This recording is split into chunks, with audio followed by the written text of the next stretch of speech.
কালকে শুনছি যে ব্যাংকে নাকি কি গন্ডগোল হয়েছে, আসি দেখি অ্যাকাউন্ট চেক করে দেখি মাত্র 2 লাখ টাকা আছে আর 6 লাখ টাকা নাই। এই টাকা টাকা লই দিনের আলোর মতো সত্য, এটা হচ্ছে বাংলাদেশ জামাত ইসলামের ব্যাংক। আঙুরটি একেও না গেছে কোন আঙুর টাকার দরকার, টাকা আঙুর টাকার দরকার, আমরা ভাগলে কিছু মনে করবো কম করি মন মাছ করি। হ্যাঁ 10 লাখ টাকা উঠবে, এখন 1 টাকাও নাই।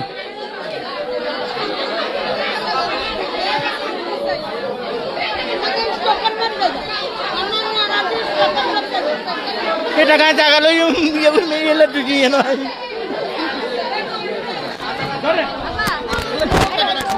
এগুলো ছেলে হাঁটাইছে বাইরে এই টাকা ওমান থেকে ওমানের টাকা।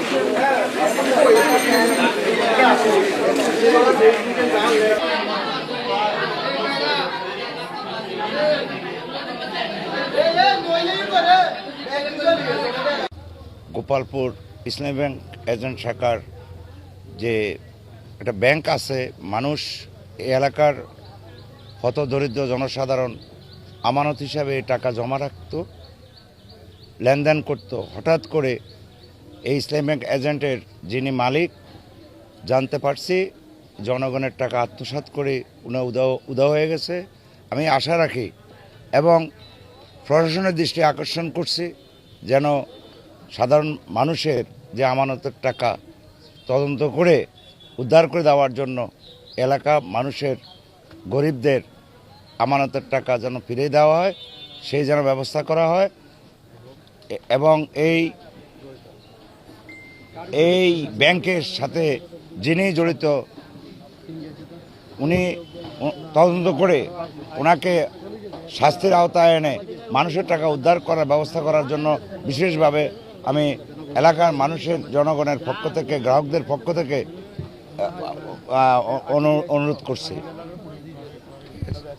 আমি গোপালপুর ইসলামী ব্যাংক এজেন্ট ব্যাংকের একজন গ্রাহক।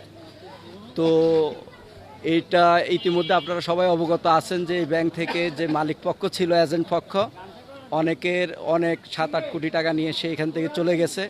এই অ্যাকাউন্টে আমার নিজের অ্যাকাউন্ট আছে, আমার অ্যাকাউন্টের কোনো টাকা যায় নাই, কিন্তু আমার ছোট ভাই, আমার চাচতো ভাই সহ এলাকার অনেকেরই টাকা, যারা এফডিআর, ডিপিএস এই ধরনের লেনদেনগুলো এখানে করছে, ভুয়া মানি রিসিট দিয়ে এবং ভুয়া কাগজপত্র দিয়ে তাদের কাছ থেকে টাকা গ্রহণ করছে।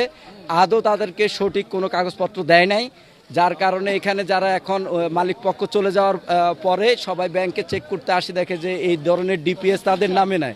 আমরা অবশ্যই চাই এই ব্যাংকের সাথে জড়িত আছে যারা এখানকার, যারা ইসলামী ব্যাংকের কর্মকর্তা বা চন্দ্রগঞ্জের যারা, এটা তো মূল এজেন্ট হচ্ছে চন্দ্রগঞ্জ, তারা এখান থেকে যে টাকাগুলো চলে গেছে, যাদের টাকা গেছে তারা একদম নিতান্তই গরিব লোকজন, তাদের টাকাগুলো যেভাবে ব্যাক করানো যায়, ফেরত দেওয়া যায়, সে ধরনের ব্যবস্থা অবশ্যই করতে হবে ইসলামী ব্যাংক কর্মকর্তাকে। এবং আমি আশা করব, আমরা যতটুকু জানি ইসলামী ব্যাংক বাংলাদেশ জামাত ইসলামের ব্যাংক, বাংলাদেশ জামাত ইসলামের এই ইউনিয়নে যারা দায়িত্ব আছে, আমাদের আমির সাহেব, আমাদের শ্রদ্ধেয় শিক্ষক সহ এই এলাকার মান্যগণ্য বা সম্ভাব্য চেয়ারম্যান প্রার্থী আলাউদ্দিন মামুন ভাই সহ যারা আছেন, তারা দায়িত্ব নেবেন। দায়িত্ব নিয়ে যাদের টাকা পয়সা নিয়ে গেছে তাদের টাকা পয়সা ফেরত দেওয়ার ব্যবস্থা ওনারাই করতে হবে, ওনারাই করবেন। কারণ এটা আমরা সবাই জানি দিনের আলোর মতো সত্য, এটা হচ্ছে বাংলাদেশ জামাত ইসলামের ব্যাংক।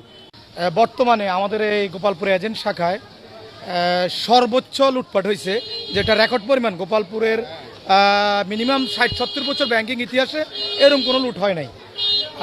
এটা গত 5 বছর থেকে, মিনিমাম 6-7 বছর থেকে শুরু হয়েছে। 5 বছর বা 6-7 বছর থেকেই মানুষের ফিঙ্গারের মাধ্যমে সর্বোচ্চ দুর্নীতি হয়েছে। কেউ যদি টাকা উঠাতে আসতো, এটাকে 3 ভাবে বলা হতো যে আপনি আবার ফিঙ্গার দেন। মানুষ 50,000 টাকা উঠাতে আসলে 5 লাখ টাকা নিয়ে গেছে। তো এখন পর্যন্ত আমরা একটু আগে জানতে পারছি আর কি, মিনিমাম 50 কোটি টাকা, 2টা এজেন্ট। আরেকটা হচ্ছে তাদের কালিকাপুর, সোনামুড়ি কালিকাপুরে। আর এখন আমি চাই, আমাদের এখানে কিছু নিরীহ মানুষ আছে, আপনার এই পান ব্যাপারী, যে উনি সর্বোচ্চ নিরীহ, এই বাজারে সবাই চিনে, চুড়ি তাগি বিক্রি করে উনি 1,10,000 টাকা জমাইতেছে, ওনার এই টাকাটা চলে গেছে। একটা ছেলে আছে রিক্সা চালক, 4.5 লাখ টাকা ঘর করার জন্য বিভিন্নভাবে লোন নিয়ে রাখছে, এটারও নিয়ে গেছে। তাহলে যারা হয়তো সামান্য প্রভাবশালী আছে, টাকা পয়সা আছে, তারা তো বাঁচার সুযোগ আছে, কিন্তু এই লোকগুলোর কি হবে? আমরা বাংলাদেশ সরকারের কাছে শুধু এটা চাই, নিরীহ মানুষের বিচারটা চাই, আর অন্য কোনো কিছু না। নিরীহ আমাদের অ্যাকাউন্টে ছিল 8,06,000। তো কালকে শুনছি যে ব্যাংকে নাকি কি গন্ডগোল হয়েছে। আসি দেখি অ্যাকাউন্ট চেক করে দেখি মাত্র 2 লাখ টাকা আছে, আর 6 লাখ টাকা নাই। এখন আসে ওরা বলে ওরা কিছু জানে না। এখন ওদেরকে টাকার কথা বললে ওরা বলে আমরা জানি না, তোমরা ব্যাংকে ধরো, কেউ কিছু বলে না, আরো কথা বললে গরম হয়ে যায় আমাদের উপর।